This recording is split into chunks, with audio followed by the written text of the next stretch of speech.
हमारे व्यस्त जीवन में ईश्वर की आवाज़। अगर आप जागते हुए जी रहे हैं तो आप अनुभव करेंगे कि आपका जीवन अद्भुत है। यदि आप चेतनशील हैं, होशपूर्ण जीवन जीते हैं, तो आपको अनुभव होगा कि आपकी हर एक धड़कन, आपकी हर एक सांस चमत्कार है। 40 का पहला सप्ताह 21 फरवरी 2024 बुधवार।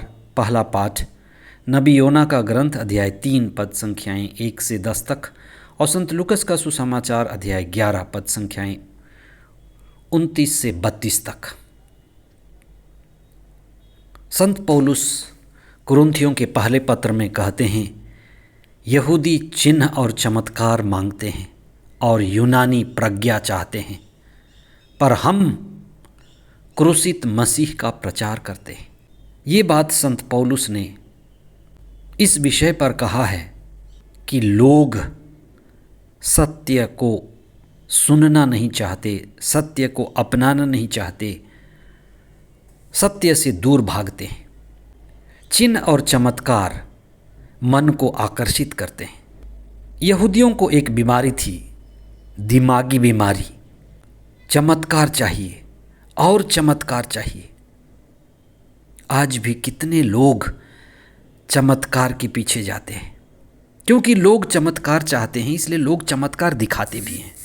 मन का ये स्वभाव है कि मन ज़्यादा मांगता है और ज़्यादा मांगता है।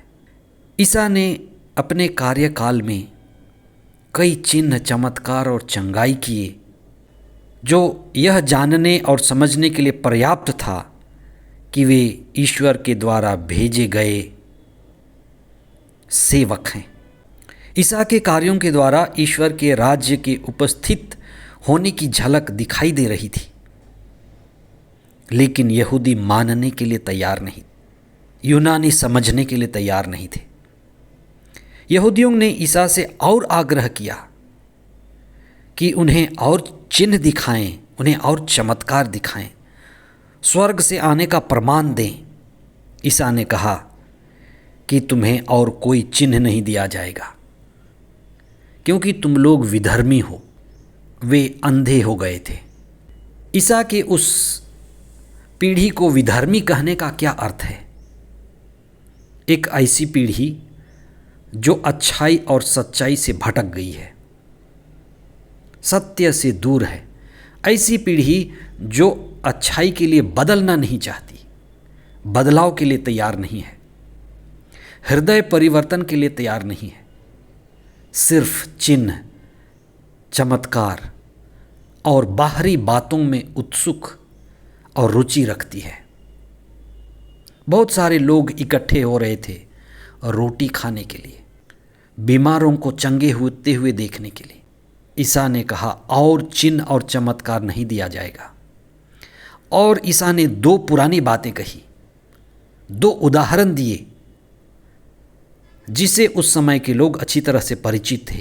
पहला उदाहरण था योना नबी का उदाहरण, जो निनिवे के लोगों के बीच ईश्वर के वचन को सुनाने गए, और वे लोग, निनिवे के लोग गैर यहूदी थे, फिर भी उन्होंने ईश्वर के वचन को सुना, नबी को स्वीकार किया और पश्चाताप किया, अपने जीवन को बदला, उनका हृदय परिवर्तन हुआ। इसलिए निनिवे के लोग ईसा के सामने खड़े लोगों से बेहतर थे। दूसरी बात, ईसा ने कहा कि राजा सुलेमान के समय महारानी शिबा उनके पास आई और सुलेमान की प्रज्ञा से ईश्वर को जाना। ईसा के पास खड़ी हुई पीढ़ी योना और सुलेमान से भी बड़ा ईश्वर के पुत्र ईसा के द्वारा चिन्ह, चमत्कार और चंगाई तो देखा, लेकिन ईसा को नहीं पहचान सके। वे अंधे के अंधे रह गए। ईसा ने कहा इसका इलाज नहीं है। और ईसा ने आखिरी बात कही, एक ही चिन्ह दिया जाएगा और वो चिन्ह है ईसा के दुख भोग, मृत्यु और पुनरुत्थान का चिन्ह। कि ईसा पकड़वाए जाएंगे, क्रूस पर चढ़ाए जाएंगे वे दफनाए जाएंगे और 3 दिन के बाद फिर जी उठेंगे। यही सबसे बड़ी सच्चाई कि ईसा ईश्वर के पुत्र थे। जीवन और मृत्यु के आगे उन्होंने हमें यह बात बताई थी कि ईश्वर स्रोत है, वही पिता है और यीशु उसी स्रोत से आए हैं। हम ईसा पर विश्वास करें, उनकी दिव्य शिक्षा पर विश्वास करें, पवित्र आत्मा में विश्वास करें और प्रार्थना के द्वारा ईश्वर से जुड़कर अपने जीवन को, अपने हर एक सांस को, हर एक धड़कन को एक अद्भुत अवसर माने, प्रभु से संयुक्त होकर जीवन बिताएं, आनंदित रहें, आत्मा में रहें। आमीन।